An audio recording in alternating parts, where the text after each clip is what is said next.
Good morning, everyone, and welcome to the Liblit Memorial Scholarship Committee's 2021 Larry Swanson Waste on Wednesdays seminar series, presented in conjunction with the Stony Brook University School of Marine and Atmospheric Sciences. My name is Mike Cahill, and I'm pleased to be the host of today's webinar. Before we get started, though, I'd like to take a minute to remind everyone about the Liblit Scholarship Fund and what we do. Evan Liblit was a very highly respected recycling and solid waste professional who passed away at age 47 in 1995. Evan had worked for the EPA, the DEC, the town of Babylon, in the private sector, and he was also a teacher. He was very highly respected and loved by all of those who knew him. After his passing in 1995, a number of his colleagues created the Liblit Scholarship Fund at Stony Brook, and this is done to continue his legacy. Over the last 24 years, the Scholarship Fund has provided scholarships to more than 22 graduate and 19 undergraduate students. Many of the scholarship recipients have gone on to become leaders in their fields. We are having our annual breakfast on November 17th, a week from today, at the Irish Coffee Pub in East Islip, and everyone is invited. We'll have a little bit more about that at the end. But this year, we had begun the symposium series in 2019 in person on campus at Stony Brook. Though last year with COVID, we moved it to a webinar series, which we're continuing this fall. This is the last of our series in 2021. But this year, we are proceeding with a new name. It's the Larry Swanson Waste on Wednesday series, and that memorializes our great friend Larry Swanson, who passed away last year, just about this time. He left a tremendous void for not only his family, but all of his colleagues at Stony Brook and the countless students that he mentored, and the professional affiliations and groups across Long Island. We could go on and on about that. But to many of us, he was just a genuinely good person who inspired others and brought the right attention to matters affecting our local environment. As a founding member and strong advocate of the Liblit Scholarship Fund and in the symposium discussions, it was only appropriate to rename these webinars after him. In a sense, Larry is still here teaching us what we need to know. So today, we're going to talk about storm debris. In terms of logistics, everyone will be muted except for the speakers. And if you have any questions for anyone, please enter them into the chat box, and we will bring them up and pass them on to our speakers at the end of the presentation. Today, we're very honored to have 4 speakers. We're leading off with Chuck Hamilton. Chuck, you will remember if you're around this region for any length of time. Chuck was the regional permit administrator in Region 1 and the chief of the Marine Resources Bureau. And at the same time, for 34 years, he was an incident management specialist in logistics for emergency management in the New York area. And since he's left the EC, he's also been serving that function in the Rocky Mountain area and on Long Island, and still with the DEC. Chuck is currently he is a certified NWCJ Type 1 Logistics Section Chief, and he was the Logistics Section Chief with the Rocky Mountain Incident Management Team up until spring of 2020. And he is also serves that same function in the state of New York and has worked on a multitude of major incidents and disasters in disaster response throughout the country. Chuck has much more in his background than I can repeat here, but if I missed anything significant, Chuck, please let everyone know. But what we'll do now is turn it over to Chuck, who will give you a general overview with some background on specific incidents and the principles involved in emergency management. After Chuck's presentation, we'll bring 3 of our other speakers in. Mike Engelman from the town of Smithtown to discuss the town role in emergency management on Long Island. Ed Barnes from the Suffolk County Department of Public Works for the county's role, and Pat Del Cole for the town of Huntington's role in some past events, and with her general background in government and financing, some information on what we can expect if another hurricane hits us anytime soon. So at this point, I will turn it over to Chuck, and we expect a wonderful presentation. Thanks, Mike. We'll do our best. Okay. Thanks for the opportunity to be here and make this presentation. And of course, I'm honored to be associated with my three co-hosts who have great experiences in managing solid waste issues as we respond to incidents that have occurred with Hurricane Sandy and of course Tropical Storm Irene. In my presentation today, we'll go over what emergency response is, how you go about doing it, but also the relationship to solid waste and how we deal with it as we work our way around, whether the metropolitan New York or the entire nation. The issues will be the same, and I'd like to go over and just present how it all happens, what happens. So let's go.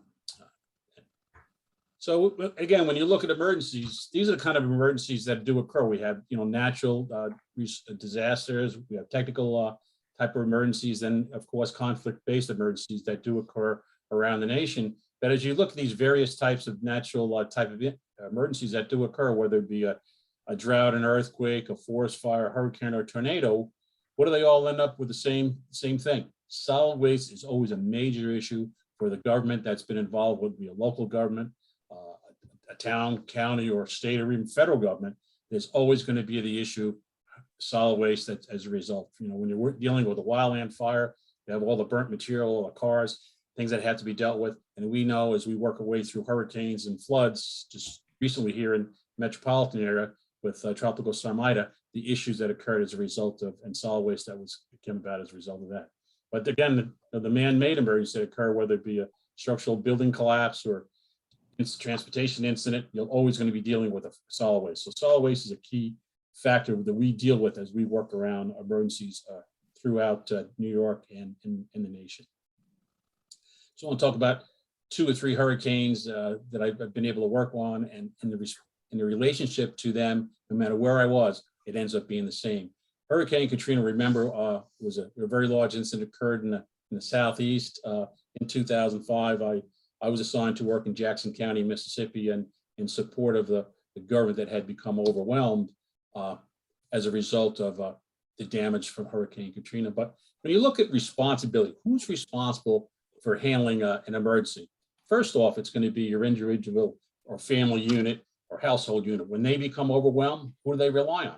Your local fire department. And then after that, when the fire department gets overwhelmed, who do they rely on? Your fire district and mutual aid. And we've seen that occur in the 1995 wildfires here in Long Island, how every fire department responded to that particular incident. And again, with Hurricane Sandy, and even we saw how the fire departments all came together to support each other for flooding and evacuation.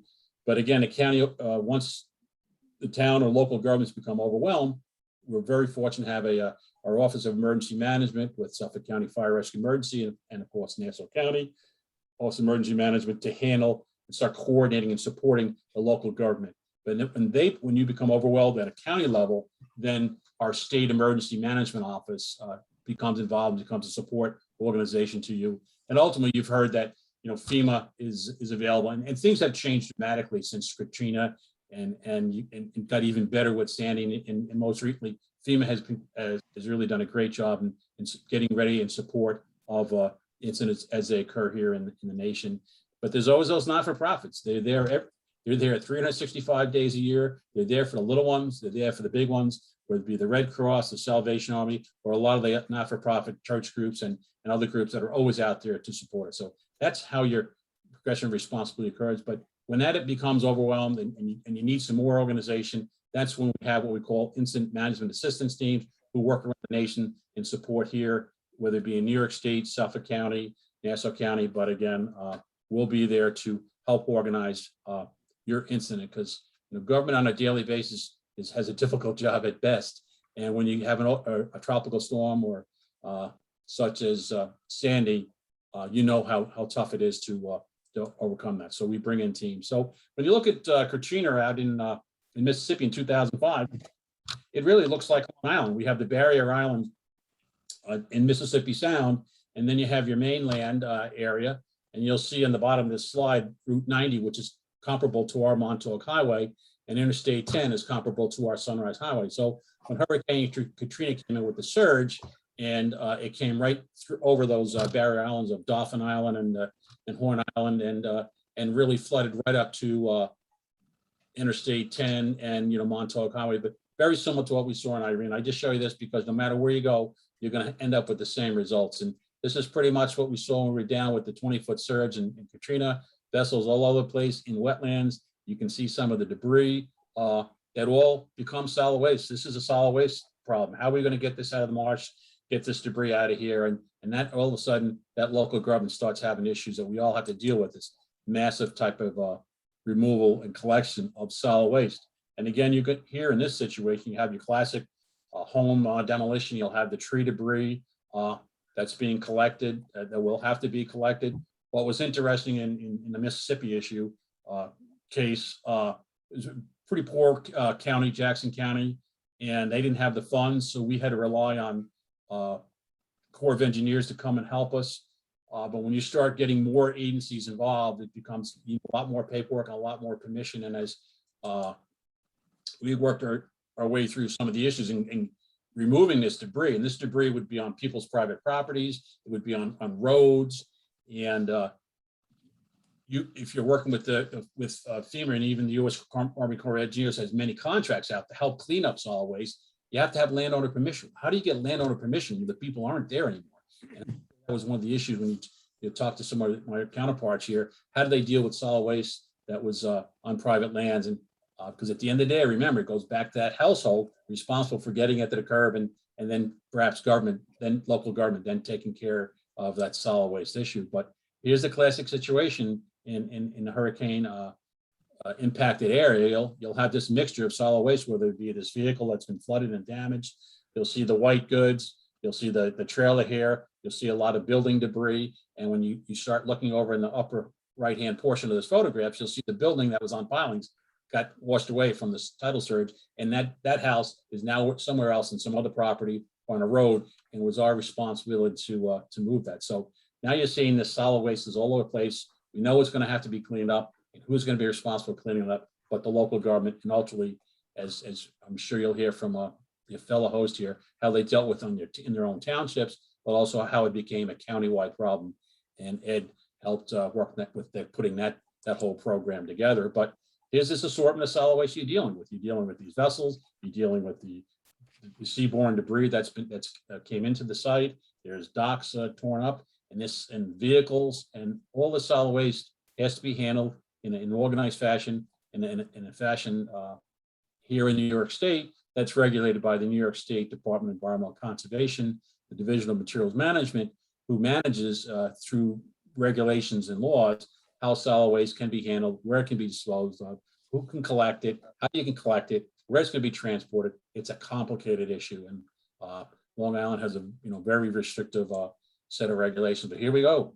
Here we're looking at now. We have the classic failure of the homes, but you have the mixture of metal goods. You'll have all this construction demolition debris that has to be handled in a different fashion.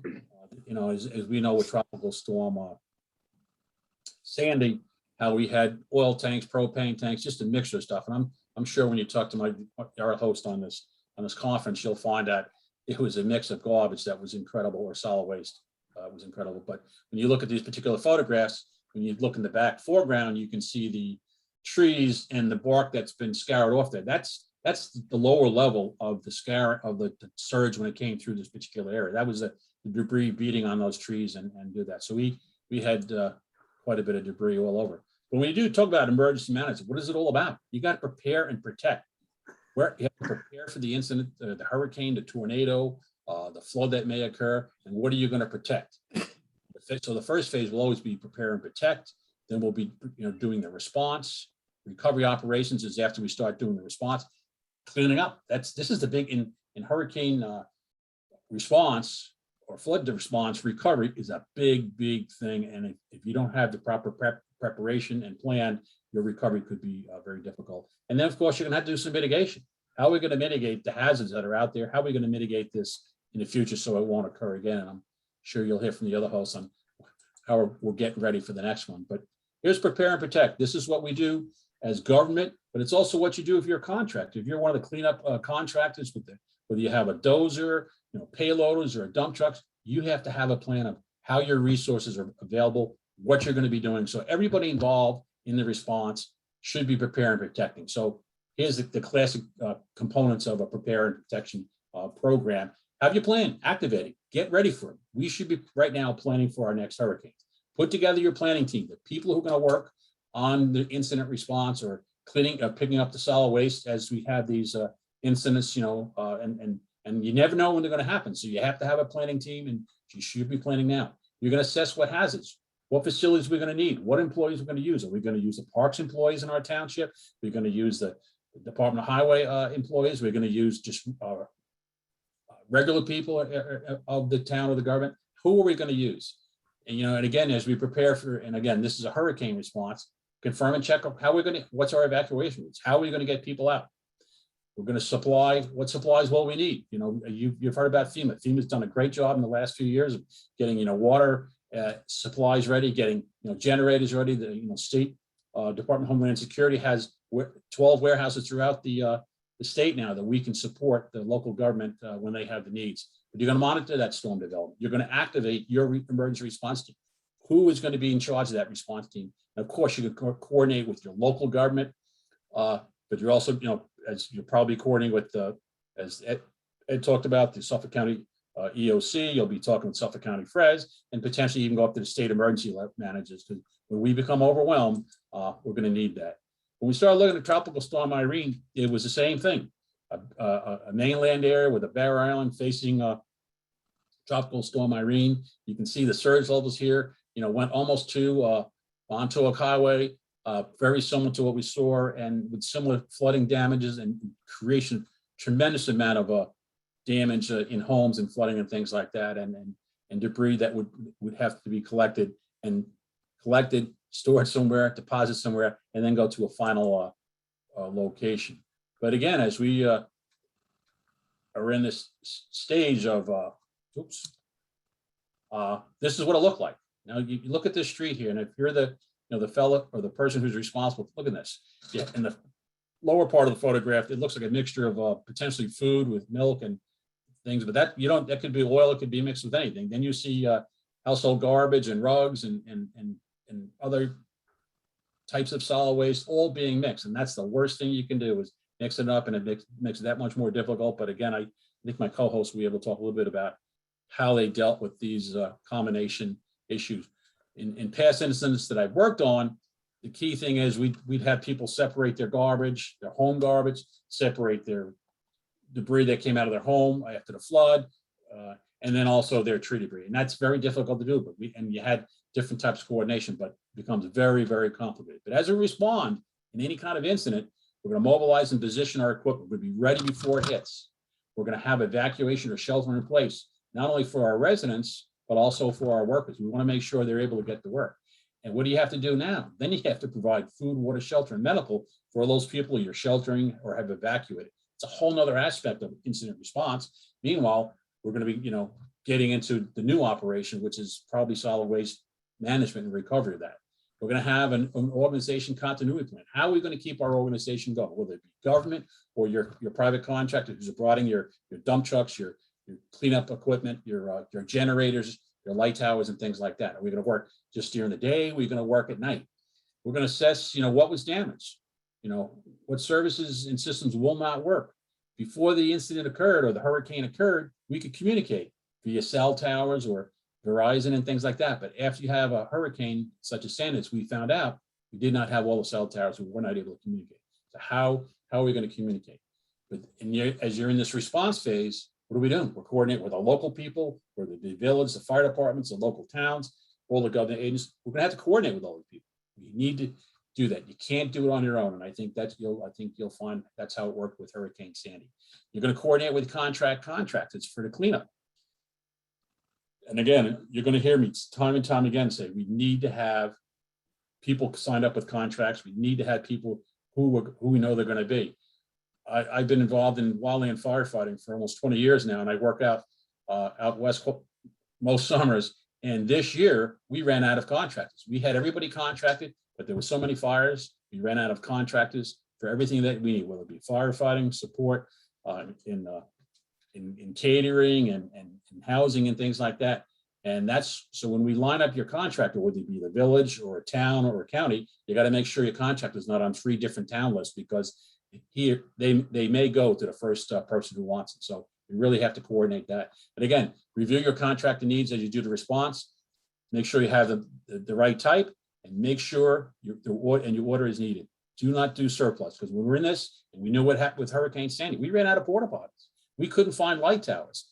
So you only need to order needs because you know what? Someone else may need it. So as you're managing an incident, you need to think about that.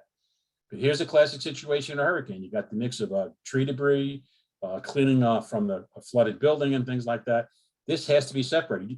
This becomes a major problem for the people who are involved in local solid waste cleanup operations. How are you going to source separate it? Do you source separate at the curb? Do you bring it to a facility and source separate it in? I think you'll hear some great stories from my co-host on how they handled this particular issue. But it's always a difficult situation, but it's all got to be handled, and it's all part of the recovery operations. And cleanup is a big deal. After you have a hurricane or any kind of incident of this type, we need to be able to get the community going back again. And the major part of it is not providing services, whether it be utilities, but this cleanup or operation is just as high priority as providing those other services. But again, as we do the response, focus on what are your immediate objectives. What do we need to do? And then who's in charge? What kind of organization do we have? What do we have right now for equipment? What do you think? What other kind of equipment we're going to need? What's our action plan? You need to have a coordinated action plan. Do you have an evacuation plan? Okay. What's our cleanup plan? And again, if you plan and prepare for this, you'll already have it, at least a template of where you need to be. Depending on the magnitude, you can make it smaller or you can make it bigger. If you don't have any plan, creating a plan in the response phase is going to take a lot of time. What are the environmental issues? There are always going to be environmental issues. How are we going to distribute cleanup kits and supplies? In Sandy, I was called the day after Thanksgiving to go to Breezy Point.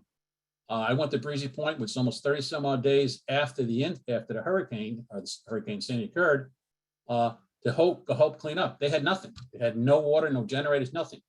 30 days after, because we didn't have a plan for them.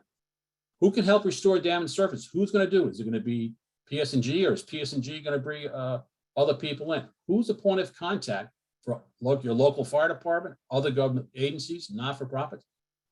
You got to have that information. How can we coordinate the community response, and how are we to coordinate and communicate to all involved agencies to make sure we're on the same plan, same objectives and things like that? This has all got to be done as you're working in that response phase. How about this? Do not flush your toilet. I might have put, don't use the toilet, but we didn't have any sewage, so people could not do that. So now all of a sudden we have this whole other issue we have to deal with. How are we going to provide, services to people that's going to support them for their lack of toilets or lack of sewage that's in that area? And this is, the situation that you'll see in almost every hurricane. These are contract that follow hurricanes around the nation. A lot of these guys are either FEMA contracted or Corps of Engineer contracted, so they're pretty experienced. But at the end of the day, when these come in and start working for you, who in your community is being accountable, keeping the, watching these trucks, knowing their capacity, know how full they're going, know what is the material supposed to be mixed? Is there? You'll see the plastic bags. Is that garbage, or is that housing demolition material? I mean, again, this all ends up having to be managed, and it's a big issue as we work our way through the recovery phase. As we do recovery, we start looking at what's going to impact this. Well, do we have the equipment necessary? Do we have the people necessary? Did our employees actually lose their homes? And we saw that in Sandy. Employees were, had lost their homes and were not able to be there. And as I just said, water and utilities, sewage is not available, electricity is not available, cell service, communication is not available. Roadways are closed down. So we saw that throughout Long Island and in New York City as a result of that. all this is going to change your operation. And again, remember, we're trying to get the community back going again. And we have this issue of cleaning up all the solid waste and maintain that priorities. What's the physical and mental condition of your employees? They're pretty stressed out when they've lost their home. And I've seen it many, many times in wildland fire, but I've seen it many times in hurricanes where the people that you need to rely on to manage the incident, do the emergency response, be the support people, they've lost everything and they're still out there. There's great people out there working in this business. How long is the operation going to go? Is it a 1 week operation? We're going to do like in Sandy, where it could have been a 6 months to a year, you know, and in Mississippi, we ran a 4-month operation down there before we got everything, you know, cleaned up and et cetera. How are we communicating and coordinating? What do we do if we don't have self-service? How are we going to meet with all the involved groups, the community groups, the people? How are we going to do all this? As you work through that recovery phase, these are key questions you have to worry about. But again, here we are. No sewage, so we bring in the porta johns. But again, look at the mix of garbage that has to be handled, cleaned up. And what I've found out many times in cleanup operations, we'll come and clean up a street, you announce it, we'll do Twitter, we'll do public announcements, we'll send people in and say, we're going to pick up tree debris today. Tomorrow, we're going to pick up your household garbage every other day, we'll pick up your household garbage, and then we'll start picking up the cleanup debris. Please do not mix. And we spend a lot of time doing that, because if you can fix it at the collection point, it'll be a lot easier when you get toward the disposal area.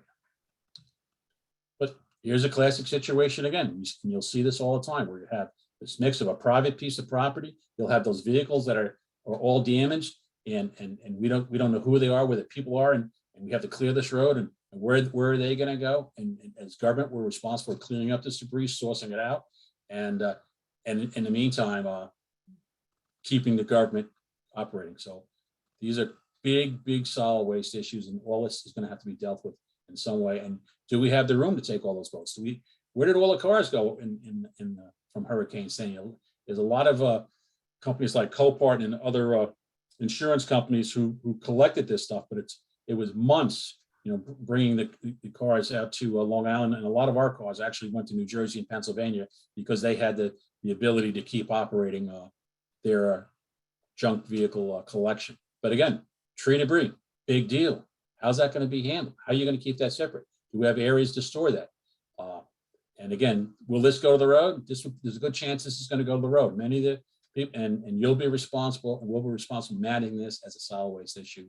Plus, you can see some of the roof damage, and I'm sure interior damage to this dwelling. So, continual solid waste. But here's what it's all about: fiscal accountability, record management. As government, as incident responders, we got to manage our paperwork. We could do it the way on the left, which means you're trying to catch up, and it's going to be difficult. Or we can have a plan and have good record keeping, good management of our orders, and as we operate very easily. Look, if you try to catch up and figure out what happened, it's going to be very difficult in record keeping.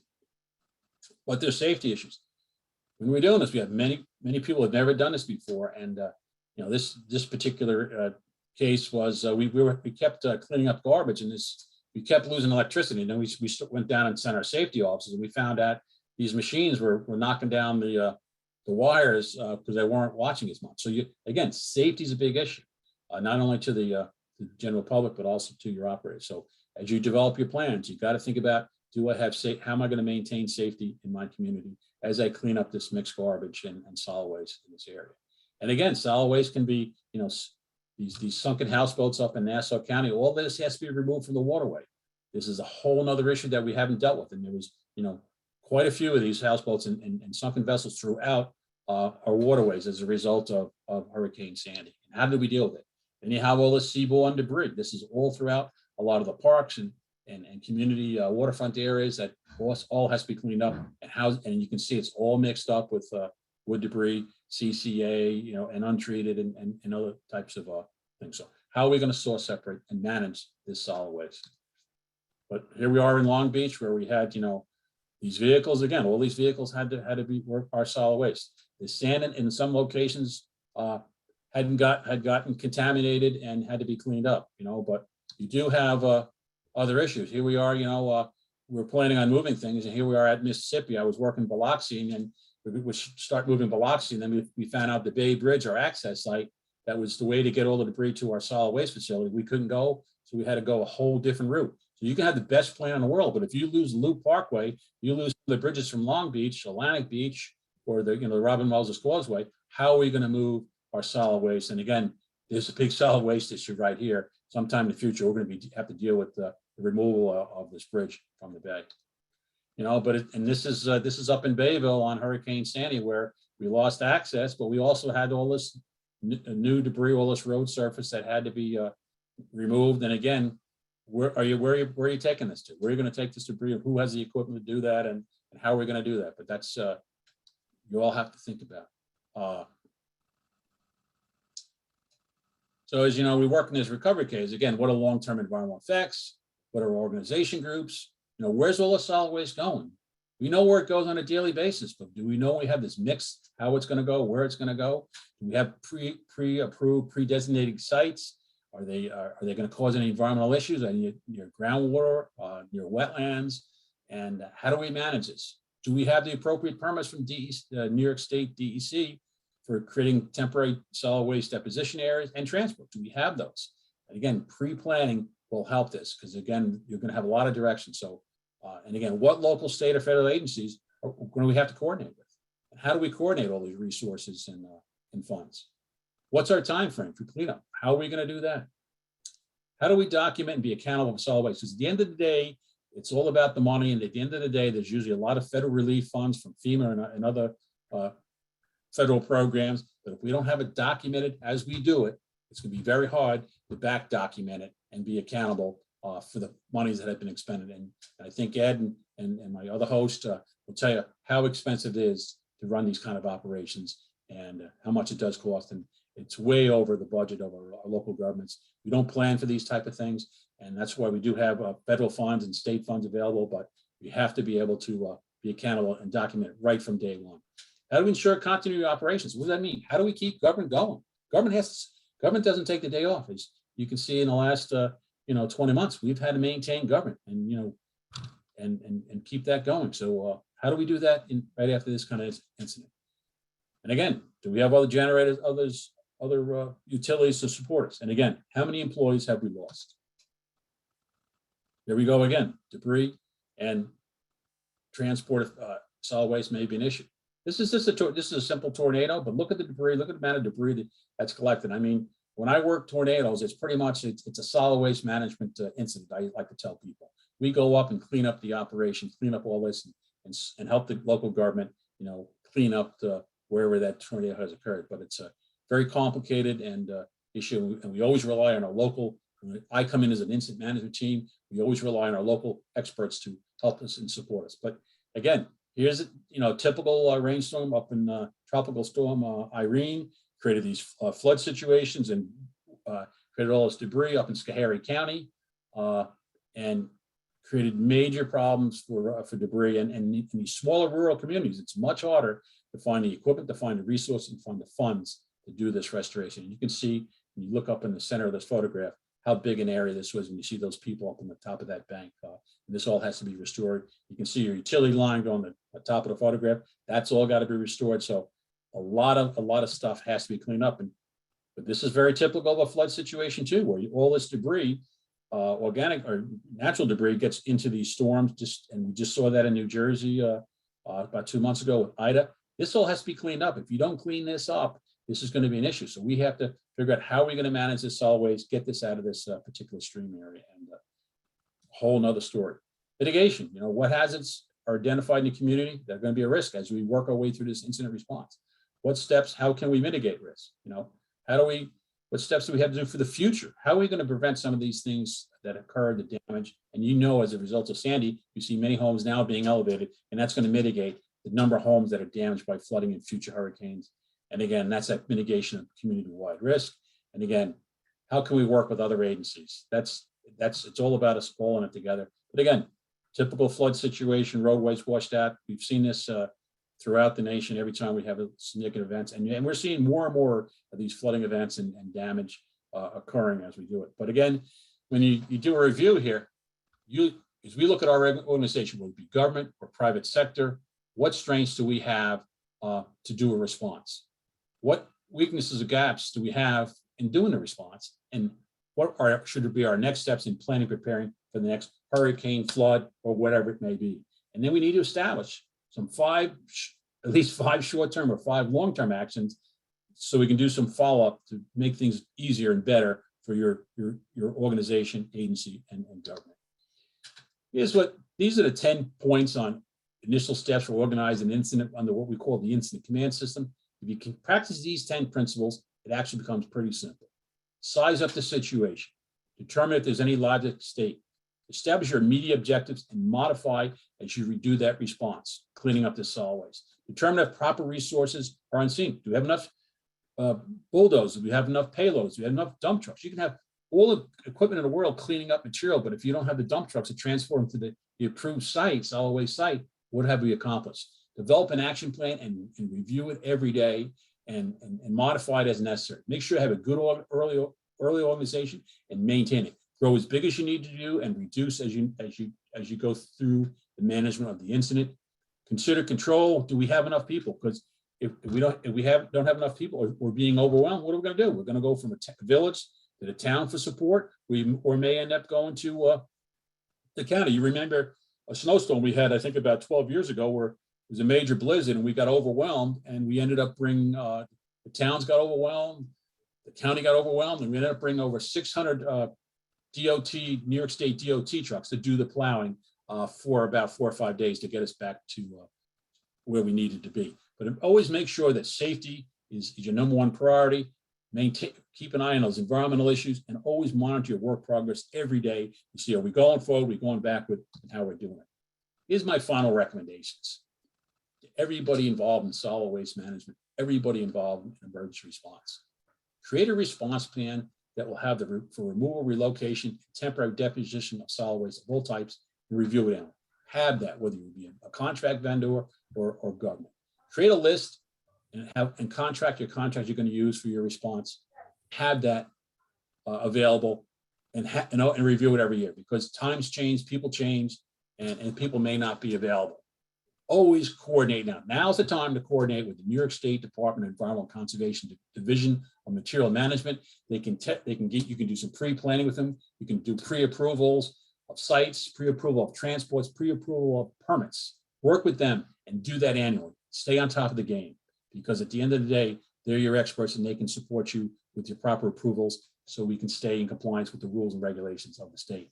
But also identify what other levels of government, whether it be town, county, state, or feds, that you're going to have to coordinate with and request support from. Know who your contacts are with them. Establish communications. Just find out what their process will be and make sure that you all understand it, and then review that on an annual basis.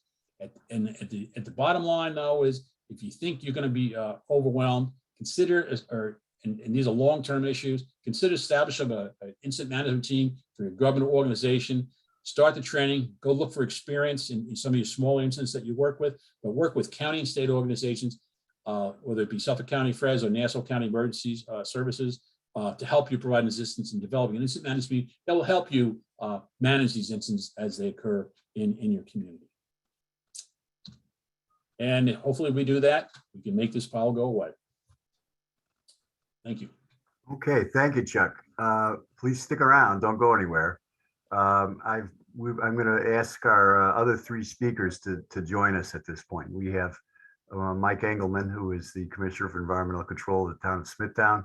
Mike has spent a number of years there and also at the town of Hempstead prior to that, and has a good deal of experience in storm debris removal. We also happy to have Ed Barnes from the County of Suffolk Department of Public Works.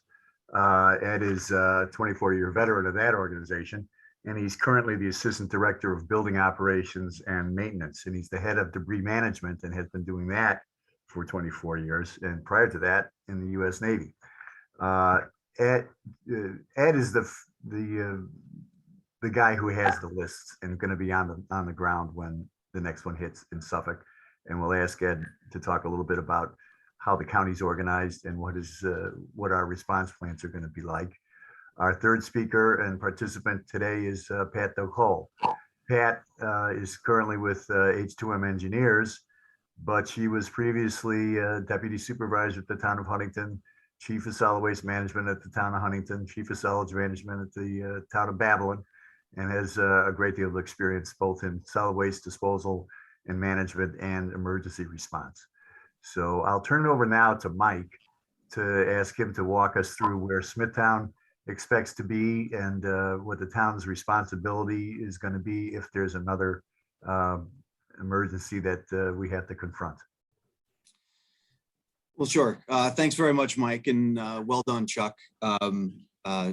Maybe just prior to discussing a little bit about Smithtown specifics, I thought I would give an overview of typical storm debris response here on Long Island, and Chuck did a really nice job of sort of laying that out, broad overview. But you know, unfortunately, I think we all agree that the frequency and intensity of these storms is becoming somewhat of a regularity, whether it be a hurricane or a superstorm or a rain event. These 50 or 100-year rain events seem to be occurring almost annually. And as Chuck said, you know, key part of emergency preparedness is sort of, you know, a review of internal, you know, plans and you know, local jurisdictions and that sort of thing. So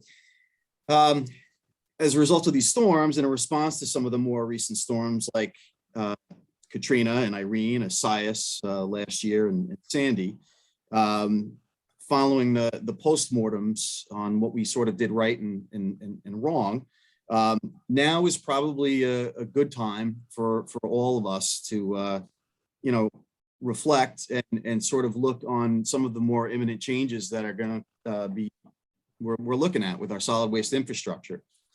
So there's several reasons for that, and quickly I'll just sort of go through, you know, a little bit of it.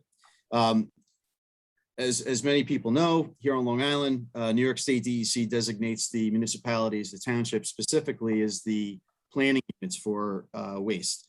And you know, here in Suffolk, we have 10 townships, countless villages, and in Nassau, it's 3 large townships and a couple cities and countless villages. So there's a lot of coordination that needs to, you know, occur.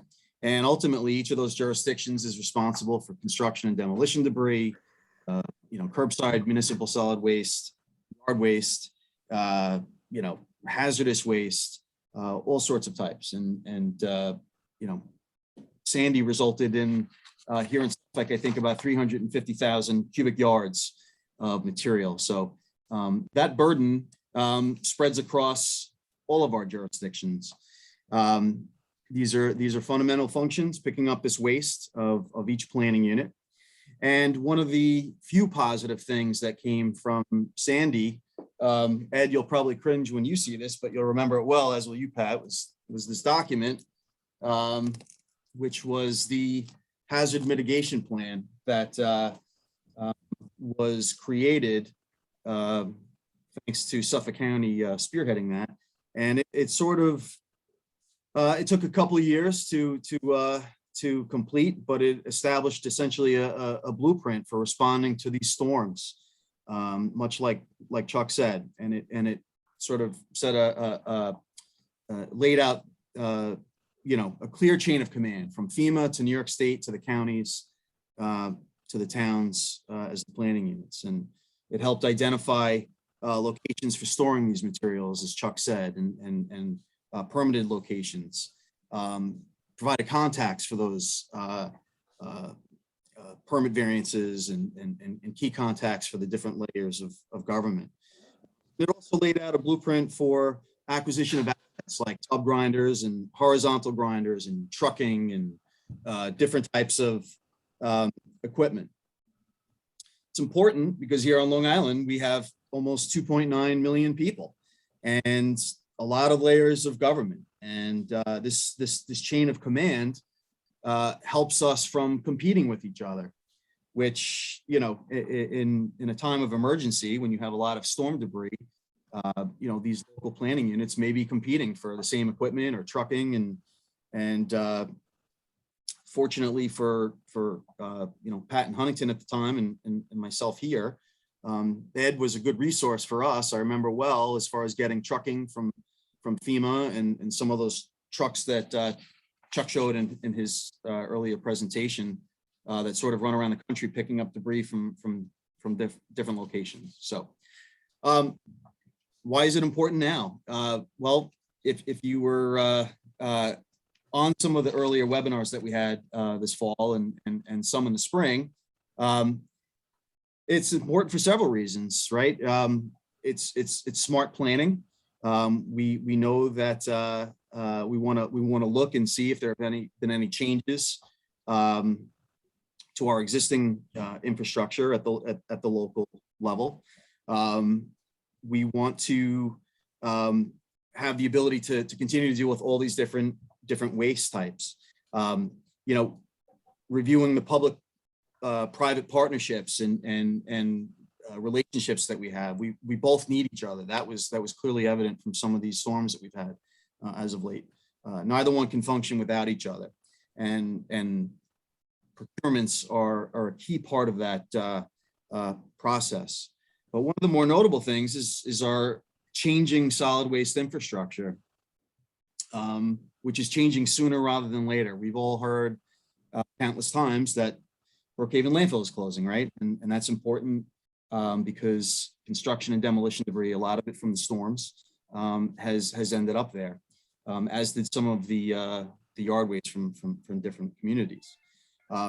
We've heard about aging infrastructure in some of our earlier webinars, right? Our roads are stressed, as are the rails that we have, and we don't have too many other alternatives because the capacity at the existing facilities is super limited, and it's outstripped by the amount of waste that we have, that's generated on Long Island. There's also changes in laws. We've heard that it even relates to DOT, electronic trucking logs, to types of waste and how certain types of waste are handled. But the biggest and probably most important reason why it's good now to sort of reassemble and review is that we know the storms are not ending. The next big one is just around the corner, and it's not going to be any easier the next time it happens, other than we can be responsible and hopefully have an even better blueprint the next time. So that was my little summary on sort of what happens at the local level. I don't know if Pat or Ed want to add anything to what I had said. Ed, why don't you take over? Talk about where the county is at this point. Well, first of all, thank you, gentlemen. Great presentation. For Suffolk County, I think the most important thing is we try to learn from every storm. The post-storm meetings could dictate what we do in the future. And we've learned so much from FEMA and from other storms around the world. But I'll just use, Hurricane Irene was 100,000 vegetative cubic yards of debris. Just to give you an example, like I think you just mentioned, Sandy was 1 million cubic yards. And we had to burn debris, we had to ship debris, we had to chip debris. It led into tub grinders, it led into a lot of things people were unfamiliar with. So one of the actions Suffolk County did on top of everything is we put out a disaster recovery contract after Sandy. Obviously, we haven't utilized it yet, but we did renew it 5 years later. It's important to try to cover as much stuff as you can because a lot of these storm chases will stop at the first storm. So even getting the resources that you have on contract may not come, but you do have an established price point that gets competitive. We do have 10 townships that I work with every day and multiple villages and other corporations. Once you get the price structure at least established and see what equipment, it was very vital that all the companies that signed up listed their equipment, what they had available, because it will come down to the highest bidder will take the equipment. And that is sad, but that's the way the world is. Right now, Suffolk County has a disaster recovery contract that covers everything from chainsaws, log splitters, tub grinders, backhoes. We covered it down to everything that we utilized that FEMA reimbursed us for. It took over a year just to get reimbursed, but it was that much to go through the paperwork, which is obviously very important. But our contract is currently held by a company called DRC. If anyone wants the Suffolk County contract, everyone's able to use it. But again, it just gives you a price point and some ideas of things that we want to stay local. Local vendors care the most. I'm not saying it's just hard to get them with a storm of that size. So the company DRC is actually out of Texas, and they have called us, every time there's a storm, they start sending some trucks this way. And whether New Jersey uses them or we get them or wherever they stop along the way, Suffolk County has learned that as much resources as you can put on paper, whether you can get them or not, at least have you thinking. And that's why a lot of my guys, during the classes, we all take ICS classes so that we're familiar with the terminology. A lot of people don't realize just having the terminology to understand who you're talking to is half the battle. You sit in a room with a lot of gentlemen or ladies or anyone who has ICS training and they start rambling off, you don't even know what they're talking about when they mention 201 cards or these other cards. And to them, it's them saying hello to you. So understand the terminology. We try to make sure everyone has at least some of the basic classes. And we do a lot of pre-training, especially since Sandy. Sandy was a major storm. I mean, me personally, it was 2 years of my life. And we learned so much that we wrote a new manual. It was all hands-on, from temporary staging areas that people didn't think about to stump removals. People don't realize we removed 1,600 stumps in 1 week alone. And they're like, okay, but that's not just the stumps. It's the curbs, the roadsides, the entrances, the electricities, the water that goes. It's so much to one stump. And then it took for 7 months to get all the stumps. We had over 6,000 stumps ultimately removed out of Suffolk County. And they're huge stumps. I'm sure there was a lot of little ones. Like people said, a lot of people cut their own trees. They were familiar with bringing it to the road. I cleaned several roads several times because you go the next day and there's more stuff there. You can't stop people from bringing the debris out. So we devised maps, schedules. This day and age, we learned a lot with COVID about getting the word out. Twitter, Facebook, blast, whatever we can do to set up the best schedule so the people feel they're heard. No one wants to see trees in front of their house for 2 months. So we asked them, this is where we be. I know Smith, I know everyone participated in some sort of a program to let the people at least feel they were being heard on getting the stuff out of the front of the house. So, you guys covered a lot. For Sandy, it was a major hit to Suffolk County, but it really taught us. We are still, it's 2012 and it's 9 years later, and we're still working off making a better manual for the next storm. So I like stuff like this. I participate in a lot of these webinars. I usually listen. I don't get to really speak too often, but it's very vital to listen to what people say, listen to other ideas, and get recommendations, put it on paper and bring it to your guys so we are all working together. We have a great alliance with the 10 townships and the villages and all the people involved, especially FEMA. FEMA has been a huge help to us. FEMA was in my office for over a year, sat next to me. I actually thought I worked for FEMA several times, but it's an experience to learn. And if you could put forth that foot and use it in the next storm, you will be ready. So I encourage everyone, any questions ever, suggestions, things like this are very informative. I hope everyone gets something out of it today. I know I did, and I've been doing this for 25 years. So Okay, thanks, Ed. I'm going to ask Pat to step in now. I guess I have one question for you, Pat, that this is a comment I heard from a administrator in New York City in response to an incident back in, it might have been 9/11. And the comment was that FEMA is two things. It's a Rolodex and a checkbook. And then after they write the checks, there's a team of auditors that will descend upon you and tear you to pieces. Is that your experience, or have they improved their friendly nature in the Well, years? thanks, Mike, and good afternoon, everyone. And thank you, Chuck. It's so great to see you. I haven't seen you in ages. And Ed and Mike, really great information. I actually was going to start with FEMA, Mike, because I think that Chuck hit the nail on the head. FEMA has really stepped up considerably. With Sandy, they actually sent contractors to all the municipalities. We had 2 FEMA contractors sitting in the supervisor's office with us for probably about close to 2 months, helping us complete the project worksheets and process the paperwork.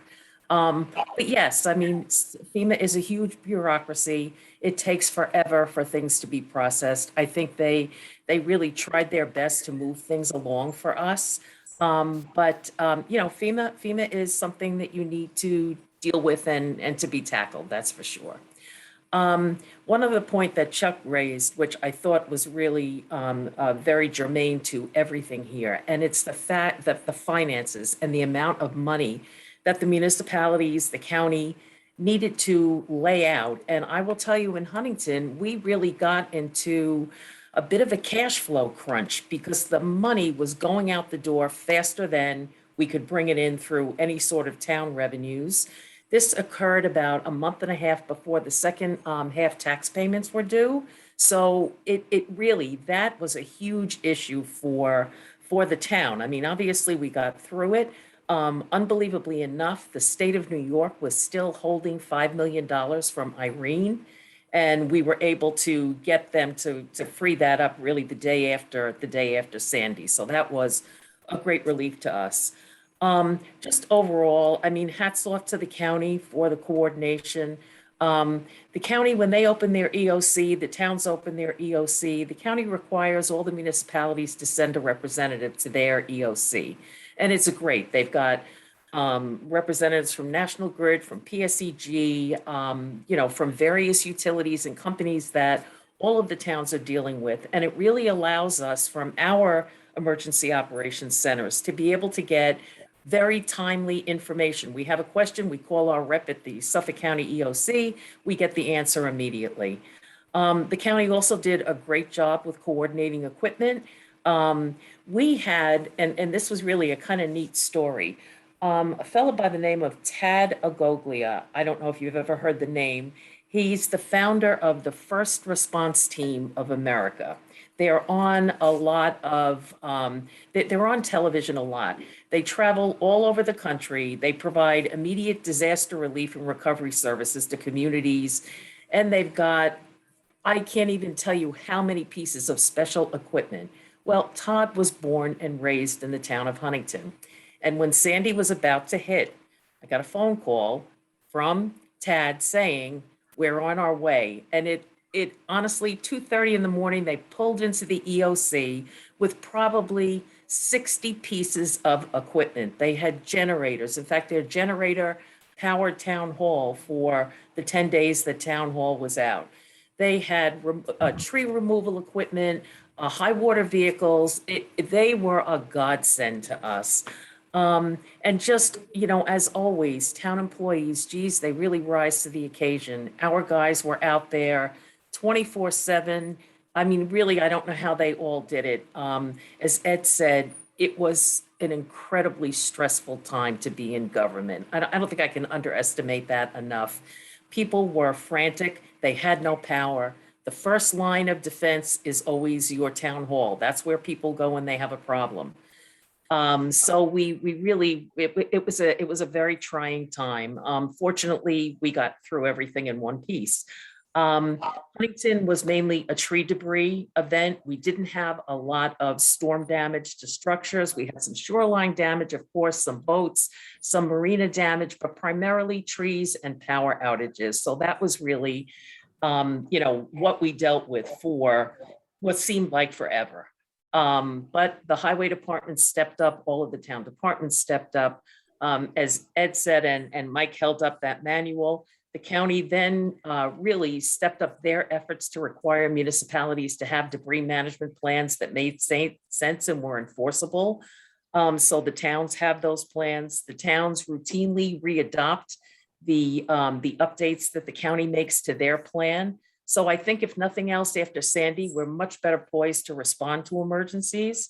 And I think, going forward, municipalities now have on-call contractors for debris removal in the event of a storm. I'm sure there's some overlap in that, and good point. I mean, it could be that, not everybody has all of the equipment, but somehow, some way, we managed to collectively pull together and get through Sandy. So it was, a great exercise in intermunicipal cooperation, and really an experience that I too will never forget. Well, thank you very much, Pat. Thank you to everybody. We're down, I think, to our 1 o'clock hour. This has been a really enlightening presentation for me. I'm feeling a lot more comfortable about how we're going to handle the next one. Eric, if you could be nice enough to put up your screen, I would like to hopefully remind everybody that next Wednesday is the Evan R. Liblit Memorial Scholarship Breakfast. And it's at 8 o'clock at the Irish Coffee Pub. All are welcome. Our